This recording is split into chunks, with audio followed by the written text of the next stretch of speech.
Parce qu'on avait fait exactement. Parce qu'on avait fait exactement Shofar et Shofar, tu te rappelles? Sur le nom de exact de Goliath. Rappelez-vous, tout à fait. Eh ben super. Alors puisqu'on a parlé de ça, la Gemara elle va parler d'un pasouk de Irmia, du prophète Irmia, d'accord? Ou Rabou Shmuel, la même manière qu'il y a une marloquette Rabou Shmuel au niveau de Shovar ou Shovar, il y a une marloquette Rabou Shmuel au niveau de ce pasouk de Irmia. Il y a écrit dans Irmia, je veux dire, le prophète Jérémie, c'est les Jérémiades, où le prophète Jérémie, à la prophétie de la destruction du premier Beth Amikdash, du premier temple. D'accord? Et là-bas, on va voir dans le passage qui est écrit que Dieu va faire venir un peuple de loin, puissant de loin. Il y a écrit Ashpato kever patoir kulam giborim. D'accord? Il y a écrit Ashpato kever patoir. C'est comme un kever qui est ouvert. Kulam giborim, mais ce sont tous des héros, des forts, des puissants. Il parle du peuple qui viendra détruire Jérusalem. Irmia. Marloquet, Rabou Shmuel. Vamrela, Rabbi Ami et Rabbi Assi. Il ne sait pas la marloquet Rabou Shmuel, c'est la marloquet Rabbi Ami et Rabbi Assi. Chadamar, Besha Shezorkin, Chetz, Osin, Ashpatot, Shel Chalalim. Il dit, pourquoi il dit Ashpato Kekever? Parce que quand il tirait une flèche, avec une flèche, il faisait des tas et des tas et des tas de morts. Avec une flèche, il pouvait transpercer des tas et des tas et des tas pour montrer leur puissance qu'ils avaient cette armée-là. Veshma Thomas Shoumanin Bakrav. Peut-être que Bémet, tu me dis qu'ils étaient spécialistes. Là, mon tzaddik. Hein? On est en bas, ouais. Tu me dis qu'ils étaient spécialistes de la guerre. Pas parce qu'ils étaient giborim, mais c'était des spécialistes de la guerre, c'était très entraînés. C'est pour ça qu'ils savaient très bien tirer les flèches. Tamolomar Kulam Giborim. Non, c'est écrit dans le verset Kulam Giborim. Non seulement ils étaient surentraînés, mais en plus c'était des hyper puissants, des forts. Des Milchama. Vechadamar, non. Il dit non, c'est pas ça l'explication du Basouk. C'est quoi l'explication du Basouk? Ashpato. Besha Sheosin Sorkeen. Bon, d'accord. Osin Ashpatot, Ashpatot Shel Zevel. Quand ils allaient faire caca, d'accord, quand ils avaient le double K, tellement qu'ils étaient Giborim, qu'ils faisaient des tas et des tas et des tas de chlala. Mais je Thomas Ben Shecholé même. Peut-être tu vas dire qu'ils étaient malades, ils avaient la chiasse, comme dirait l'autre. Tamoulom Markulam Giborim. Non, ils avaient parce qu'ils étaient Giborim, c'était tellement fort et puissant qu'ils avaient aussi en contrepartie beaucoup de. On a compris. Beaucoup de déchets, exactement. Et ça, on ne parle pas des frères de Goliath, encore rapport. Non, là, on parle. Des Babéliens. Babel. D'accord? Quand c'est eux qui ont détruit le temple, malheureusement. Donc on parle des Babéliens. Gemara, mon tzadik. Les Babéliens, ils faisaient une halala de ouf. Les mon tzadik. Babyloniens. Ok. Donc c'est ça qui est écrit ici. Ashpato. Amaramari. T'as pas de Gemara, toi? T'as bien fait. Amaramari.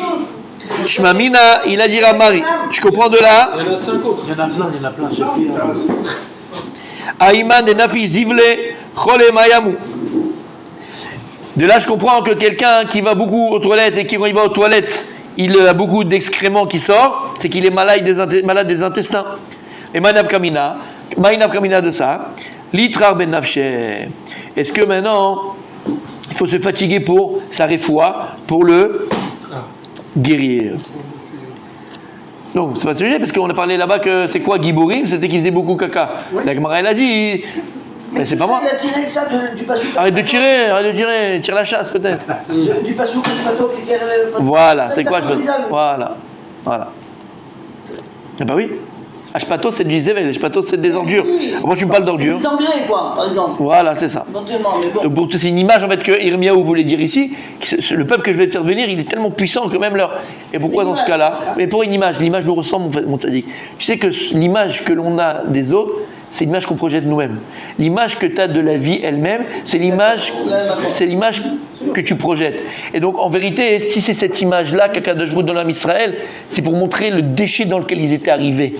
Shamata, puisqu'on parle de la destruction du temple là. Voilà. L'image, c'est l'image que tu toi-même projettes. Voilà. Niveau. Voilà. C'est bon? C'est l'image en fait. C'est une image, bien sûr, mais l'image qui est. C'est une métaphore, mais qui est annonciatrice. Exactement.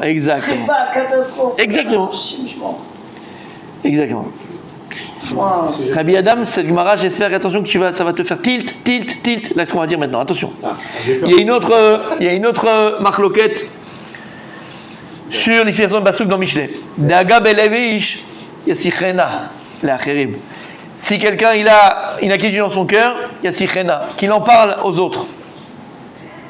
Ah ouais. Avant qu'on fasse la Gemara, on l'a vu, qu'est-ce qu'on a dit? On a dit que sur les bonnes choses, il faut mieux se taire, mais sur les... Non, Si, on a dit. non. On l'a dit il n'y a même pas un mois ça. Même pour les malades, on avait dit. Non. Accompagne Dans le cours quelqu'un à du la matin, porte. peut-être, dans le cours du matin. Oui, qu'est-ce qu'on a dit? Ah oui, pour tout ça. Yasichena le'acherim. Bon, on a dit qu'en fait, Oui. le- Regarde. Celui qui a pas on faisait supporter une tristesse à quelqu'un qui n'était pas dans l'histoire. Et du coup, Hachem, il avait la Rahmanout pour cette personne qui, du coup, portait sur lui une tristesse et alors Qui ne mérite pas. qu'il ne méritait pas. Du coup, il va résoudre cette. Il va Arrêtez cette. ton Nisayon la pour la. Voilà. Parce que, du coup, voilà. Donc c'est ça qui dit Shlomo Melech. Parle à beaucoup de personnes, parce que si une personne de ton entourage, d'accord, souffre de ton problème, c'est qu'il devait souffrir de ton problème. C'est qu'il devrait souffrir de ton problème. Quand je connais pas un Nisayon à une personne, il sait qu'il y a des répercussions à ce Nisayon-là. Mais s'il va entendre parler des gens qui ne connaissent même pas, il n'y a pas de rapport avec toi, et tu vas lui parler, et cette personne va prendre à cœur, tu vas lui faire de la peine, de la tristesse, lui il n'était pas dans ton Nisayon. Donc quand je va être obligé d'arrêter ton Nisayon pour ne pas que ces personnes soient tristes. Comme ça, il dit Shlomo Melech. Vous vous rappelez? C'était ça. C'est ça. C'est pour ça que j'ai dit, on apprend de là qu'on ne parle pas des choses bien. Parce Mais que c'est vrai ce que tu as dit. on entend dire, Tout à fait, tout à fait. faut pas Mais on l'avait dit parler, ça aussi. mais en fait, Exactement. faut parler, C'est parler. Exactement.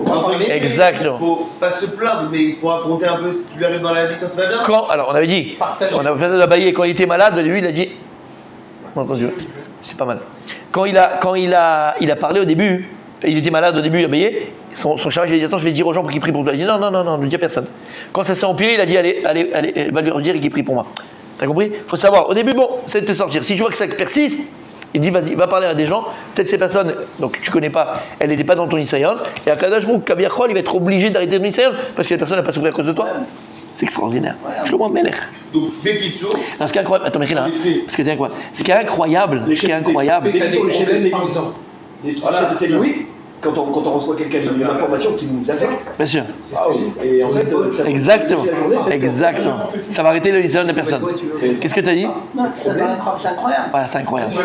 J'aime ce mot. Vous avez entendu ce qu'il a dit, Rabbi Daniel? Non. Non, parce qu'on fait une discussion croisée avec la Ouais, ça, Redis d'ailleurs. Non, c'est incroyable, quoi, une chose pareille. Ah oui. Vous avez entendu ce qu'il a dit? Pourquoi c'est incroyable? Vous savez qu'il y a un livre du Ramchal qui s'appelle Derech Hashem. Tu connais? Non. Et là-bas, il explique le Ramchal des choses magnifiques. Et c'est incontournable. Vraiment, c'est incontournable. Alors, il y a c'est ramené en Rav Dessler, tout ce qu'on fait, mais le Ramchal aussi, il en parle. Et ça revient au libre arbitre.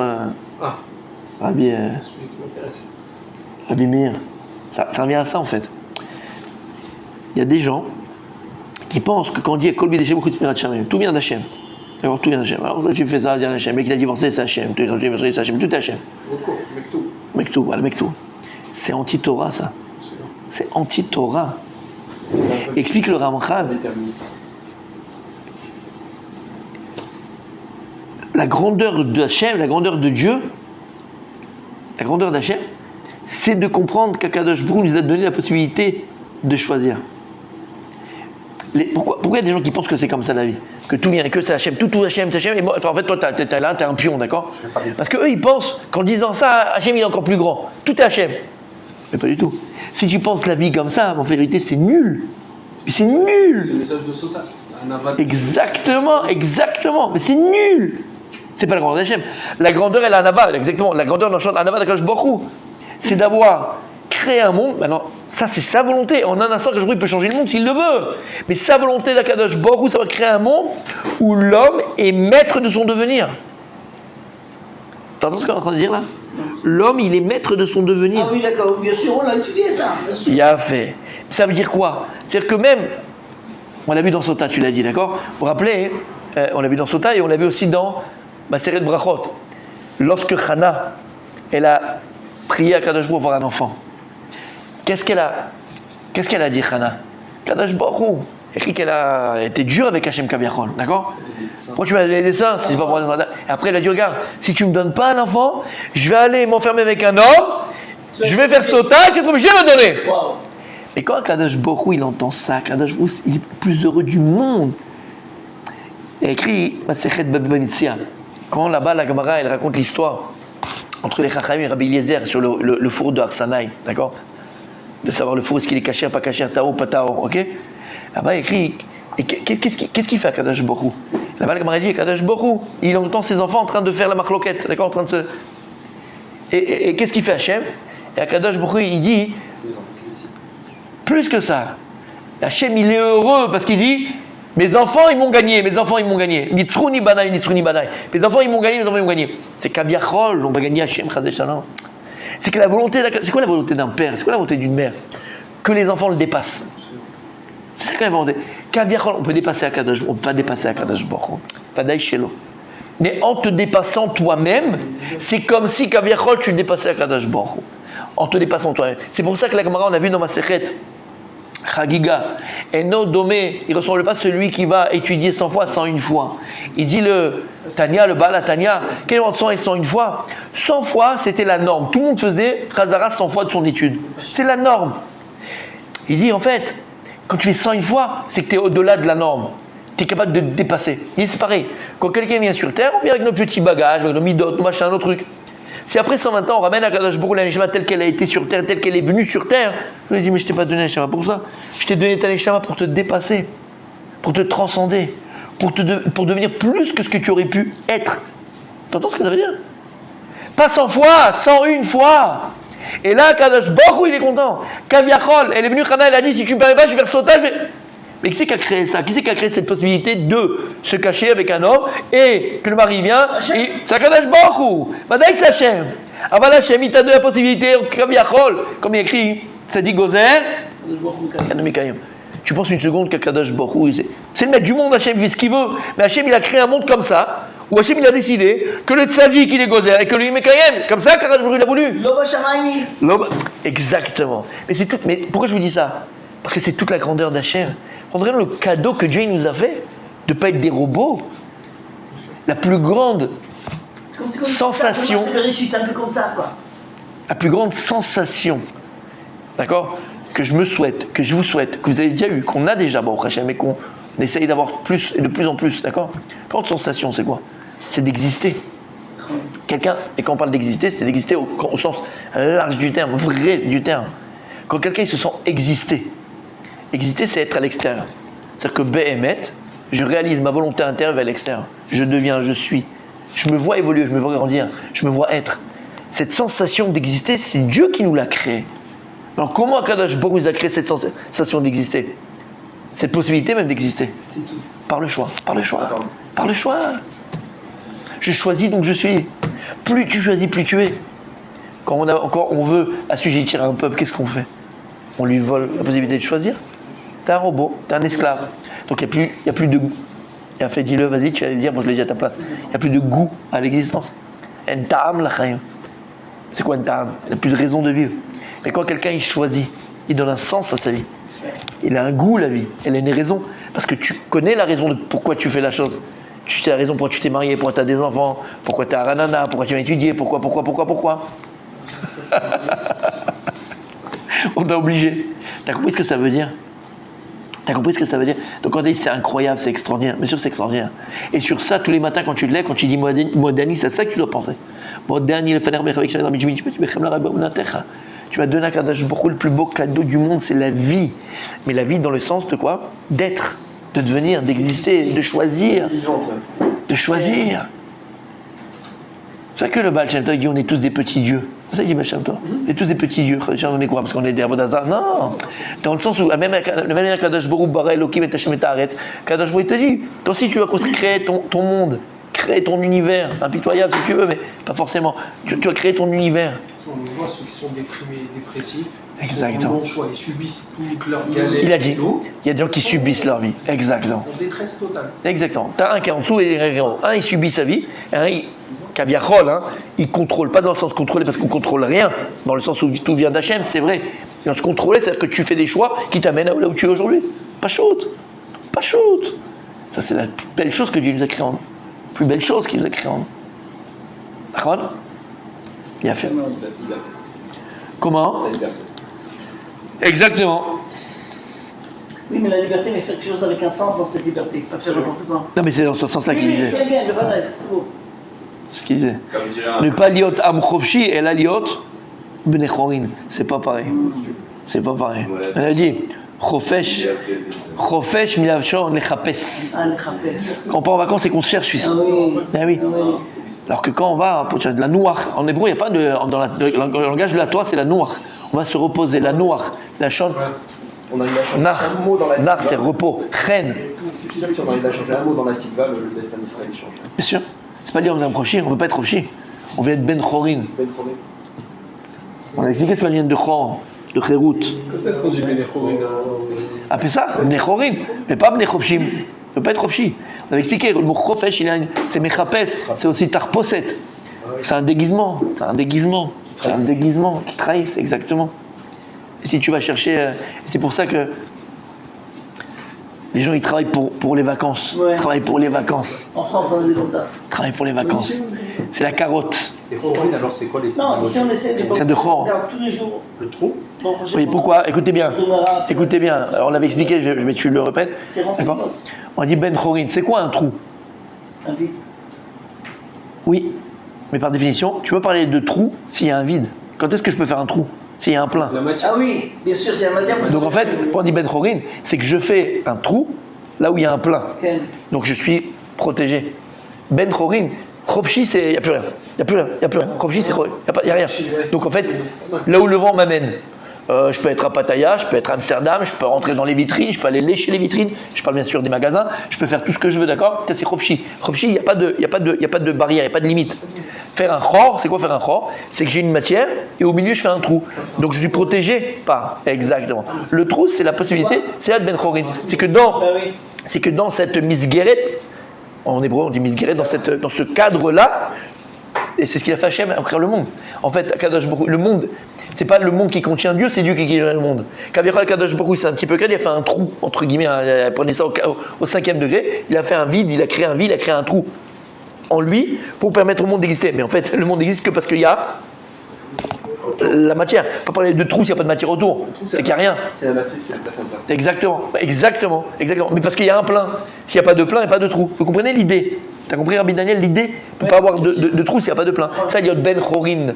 Ben Chorin, c'est créer, entre guillemets, une liberté, dont on a parlé, un espace dans ce cadre-là que Dieu il a créé. C'est ça, il y a Ben Chorin. C'est que je suis toujours autour de moi, encadré par le Shulchan Aruch, par la Torah, par Kadosh Baruch Hu. C'est le Ben Chorin. C'est la Torah.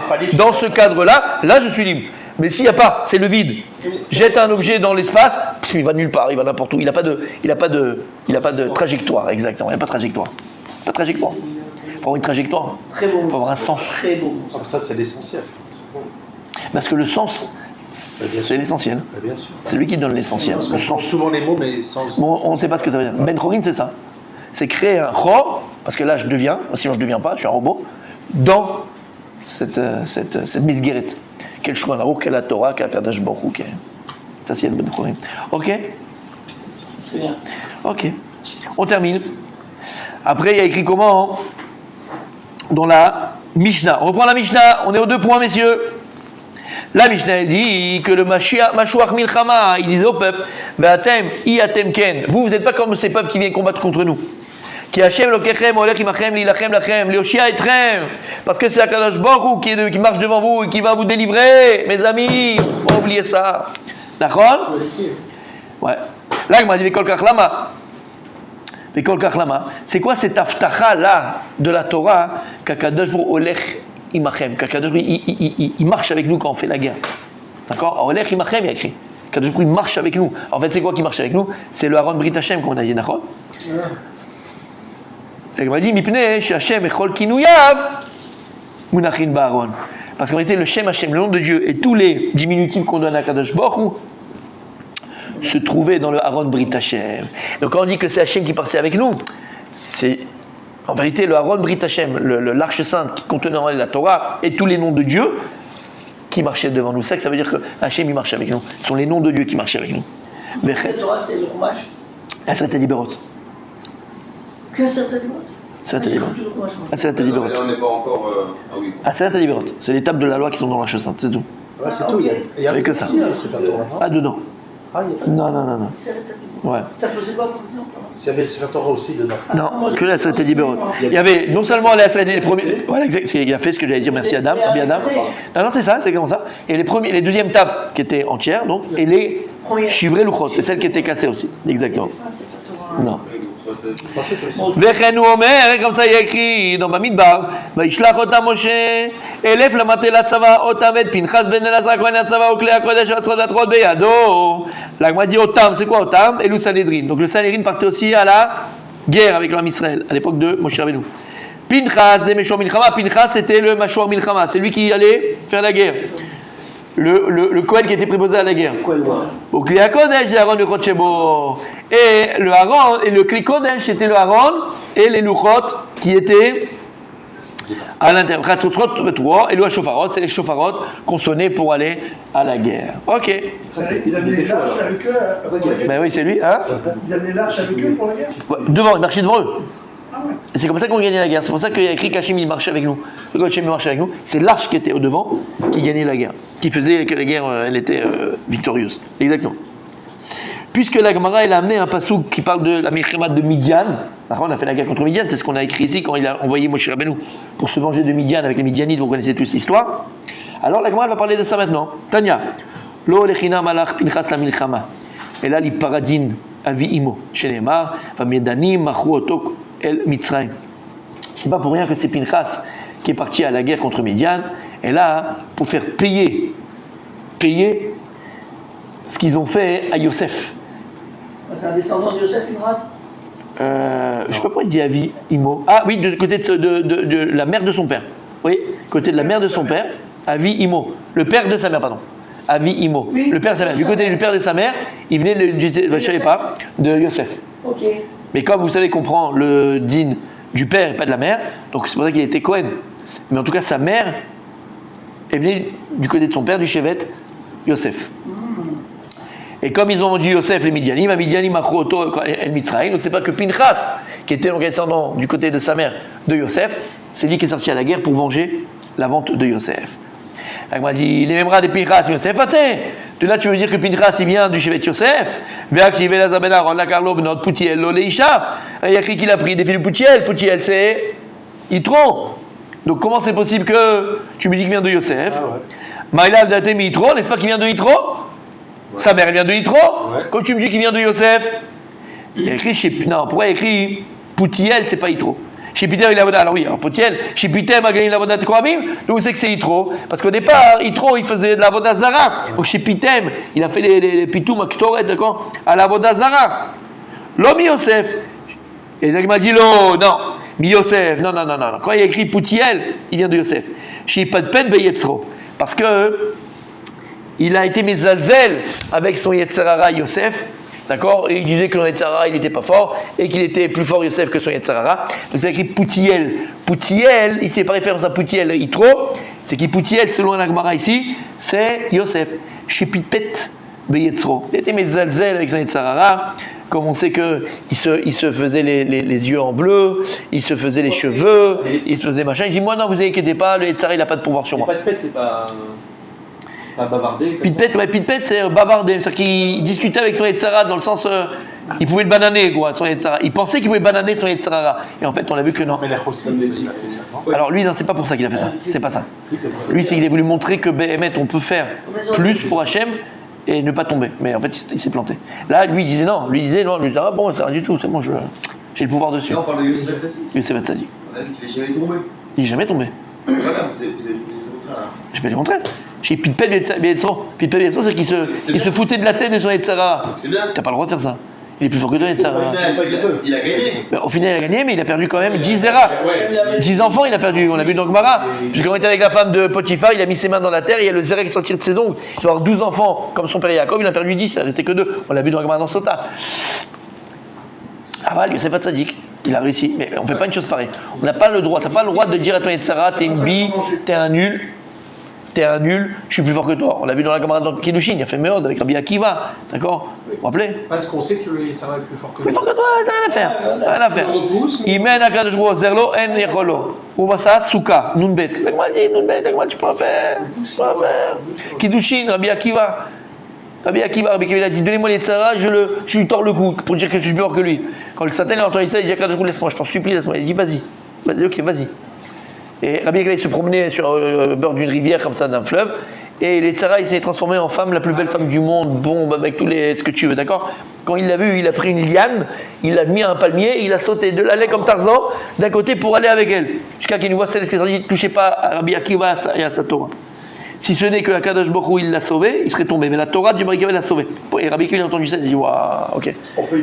Khatati Pachati. Khatati Pachati. Si c'était pas un violeur, on peut imaginer qu'en fait dans l'histoire qu'elle l'a aguiché. Oui, le chauffer de l'autre côté. Elle a dit viens. Oui, bah bien sûr. Non, Il a vu pour aller truc, pour aller la séduire et pour aller avec elle. Mais c'était des tsaras, donc il était là à faire les petits jeux de jambes. Tu ne pas la pub des années 90, Kim Basinger pour Dim, la même chose. Rappelez-vous, messieurs, rappelez-vous. Vous ne savez pas Kim Basinger, les Dim? C'est-à-dire qu'en fait. Ah oui, on avait que ça à l'époque. Il connaît pas. Il connaît pas, lui. C'est bloqué à. Exactement. Mais qu'est-ce qu'on avait à l'époque? Je parlais de ça dans le bateau avec les gens. D'accord, je parlais de ça dans le bateau, je fais un cours et je parlais de ça. Qu'est-ce qu'on avait? Alors eux, ils ont 60 ans, 70 ans, 80 ans, de ce que je m'écris là-bas. Ils avaient même 85 ans, d'accord? 80 ans, d'accord? Non, pour te dire. Ils avaient Sarah Bernard. Non, mais Génération, ils avaient. qu'est-ce qu'on faisait? Il n'y avait rien. Canal+. Même pas, il était embrouillé. Il n'y avait pas tout le monde avait. C'est les gens qui avaient de l'argent qui avaient Canal+, ce truc. Nous, on l'a eu à la fin, Canal+. J'avais déjà 18 ans, mais quand on était 12 ans, 80 ans, on n'avait pas Canal+. On attendait, je sais pas vous, d'accord? La Redoute et les Trois Suisses. On attendait la Redoute et les Trois Suisses pour voir à la fin là-bas, la lingerie. Tu sais, on était dans la lingerie. Et ils disaient, maintenant, ils disaient, qu'est-ce que tu fais? Pourquoi t'as pris la Redoute aux toilettes? T'étais là, tu fais, non, maman, je vais aller jouer. Bien sûr, d'accord? Bien sûr, Khalou. Et on était devant les pubs, d'accord? À attendre deux pubs. Kim Basinger pour la pub de Jim, et Jim, et Tahiti Douche. Ah, et un autre. Première pub. Les premières pubs, vous tiens quelque chose. Et t'étais là, t'attendais, non, allez, Tahiti Douche. Tout comme ça. Mais il n'y avait rien. Non, mais pour dire quoi, j'ai expliqué aux gens, c'est que on est une génération, si tu comprends la génération dans laquelle t'es, tu comprends rien. Si on ne comprend pas la génération de nos enfants, ils ont là, c'est fini, c'est tout, t'as tout dedans. Qu'est-ce qu'on avait, BMF, qu'est-ce qu'on avait? Il n'y avait rien. Donc ceux qui font tchouva, ils ont vraiment du mérite. Arrête de tchouva. Un jeune qui vient, quand j'ai dit, il y en a ici, ils viennent voir leur papa, je vais aller à Yeshiva. Il faut le prendre sur ses épaules, c'est Rabbi Akiva. Quel est le fou qui va aller à la Yeshiva s'enfermer pour étudier? Arba, on dit qu'il fait du Rav Dessler et tout, faites-moi tranquille. On va aller voir tous où ils sont. Pattaya, Ibiza, Amsterdam, le tour du monde, on va au Népal, on va au Cambodge, on va au Vietnam, on va au machin. Ça, les jeunes aujourd'hui. C'est ça le kiff en plus. Et c'est ça le kiff en plus. Moi, j'ai un copain d'enfance. T'as compris ce que j'ai dit, Rabbi Adam? Il va là, j'ai vu des trucs là. Continuez demain, messieurs.